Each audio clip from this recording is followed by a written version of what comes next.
अस्सलाम वालेकुम दोस्तों, मैं शुक्र फ्रेंड्स और आप देख रहे हैं हमारा YouTube channel S M forex. दोस्तों शॉर्टली मैं आपको बता दूं आज के एनालाइज गोल्ड के और बीटीसी के। तो सबसे पहले हम गोल्ड को डिस्कस कर लेंगे कि आज इसकी सपोर्ट और रेजिस्टेंस क्या है, इसका पिवट पॉइंट क्या है, मार्केट ने बाय रहना है या सेल रहना है। आप बस मेरी छोटी सी गुजारिश है कि आप मेरे YouTube channel S M forex को लाजमी से सब्सक्राइब कर लें, वीडियो को पूरा देखा करें ताकि आपको समझ आ जाए और दोस्तों के साथ भी शेयर कर दिया करें। Thank you.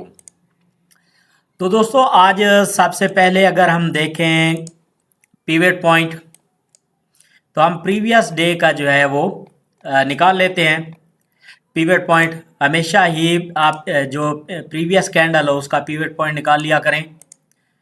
मैं ये पहले भी समझा चुका हूँ। आज हमारा पिवट पॉइंट है 2748। 2748 हमारा पिवट पॉइंट हो गया। H4 में अगर आ जाएं हम देखें तो हमारे पास ये कैंडल जोन भी है जहां पे लगकर मार्केट सेल आ सकती है। अभी मार्केट जो ही ओपन हुई गैप डाउन के साथ ओपन हुई और मार्केट जो है वो बाय की तरफ जा रही है। ओवरऑल जो है मार्केट को बाय जाना चाहिए इस जोन तक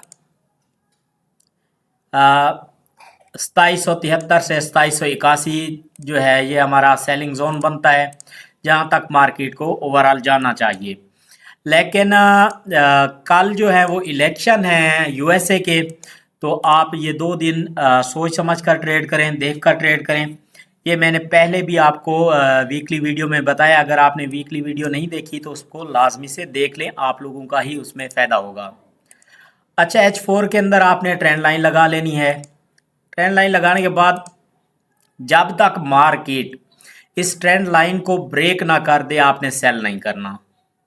जब मार्केट इसको ब्रेक कर देती है, फॉर एग्जांपल पिवट पॉइंट पे जाती है, इसको ब्रेक करती है, रीटेस्ट करने के बाद ब्रेकआउट देती है, इस प्रीवियस जो लो लगाएगी उससे नीचे जो ही कैंडल क्लोज होता अब आपने सेल करना है। आपका पहला टीपी 2712 होगा, दूसरा टीपी 2702 होगा और मार्केट जो है आपको फिर 2780-82 की तरफ दिखेगी ओवरऑल सेल।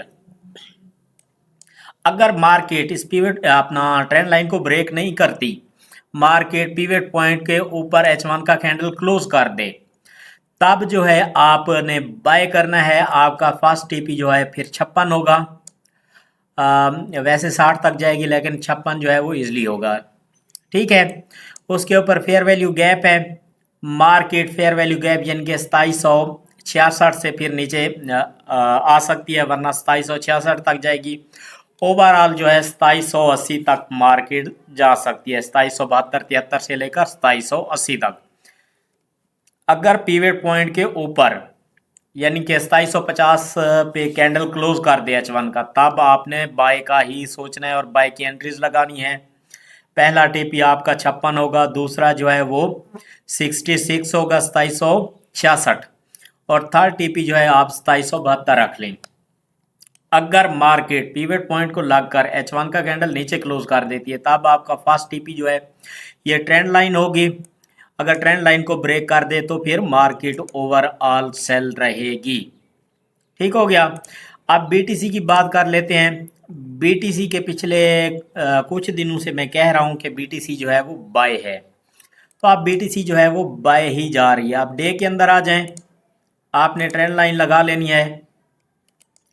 मार्केट जो है इस ट्रेंड लाइन को रिस्पेक्ट देने के लिए नीचे आ सकती है 66,000 तक, या हाँ 66,000 तक, वरना मार्केट जो है अब बाय ही रहेगी।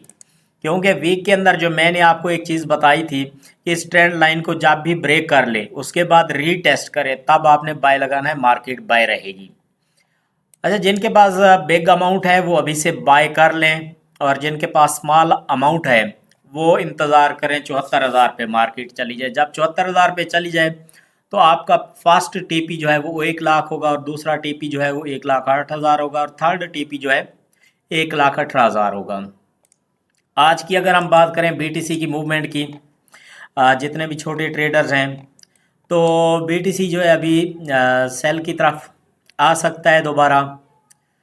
ट्रेंड लाइन को में भी शायद रिस्पेक्ट दे, वरना बाय जाता है तो आज के दिन आप 72,000 तक मार्केट को जाता हुआ देख सकते हैं। मार्केट बाय रहेगी इसकी।